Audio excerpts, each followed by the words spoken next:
Hi, I am Bhavika Patel. I am a toxicologist and a safety assessor and a member of the CCE training group. I am Elena Hotulova. I am a chemist, also a safety assessor and an organizer and trainer in the CCE training. Elena, you give a lecture in Module 1 on hazards and risks deriving from cosmetics ingredients.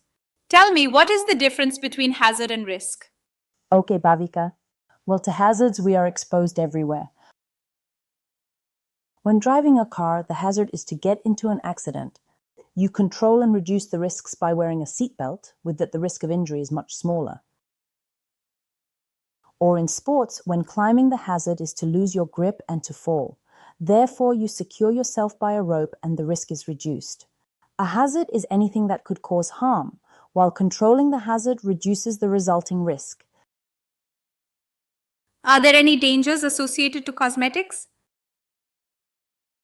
Potentially, yes, mainly from hazardous ingredients. Substances may be irritating or allergenic, or they may even pose higher hazards like being toxic to the human body. Microbial growth is also a potential hazard. Okay. However, the question arises if anybody would incorporate hazardous ingredients into cosmetic products. Ingredients may be used whenever their properties are well understood and the potential hazards are effectively controlled. Think about the seatbelt. There are a number of ingredient properties. They may be solid or liquid, yellow or red, hazardous or not hazardous, etc. These are intrinsic properties. They are just there and we have to deal with them.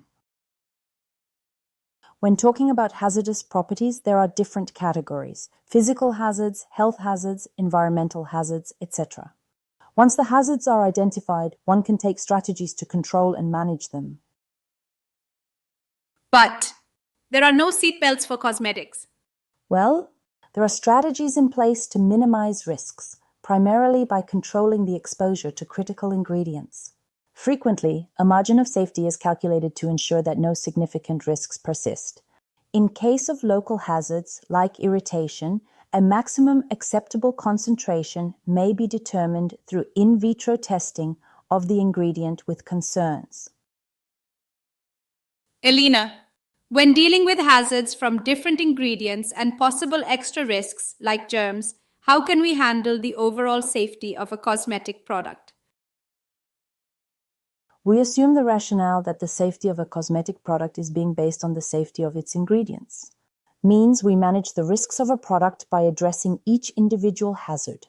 That includes also addressing additional hazards like germs. This is often done by testing the product and subsequently taking measures if certain thresholds known as safe are exceeded. By following this approach, the risks are minimized for the consumers, which are using a cosmetic product. I would like to share a controversy discussed in the 1980s saying, the scientific community is divided. Some say this stuff is dangerous, some say it is not. What do safety assessors do when confronted with uncertainties and lack of data? Well, a scientific risk assessment is a comprehensive exercise requiring a lot of skills and knowledge. The more one knows, the more data are available, the better the result will be. Since the 1980s, when this opinion was discussed, the data toolbox and also the testing methods have changed substantially. Controversies of that kind became rare.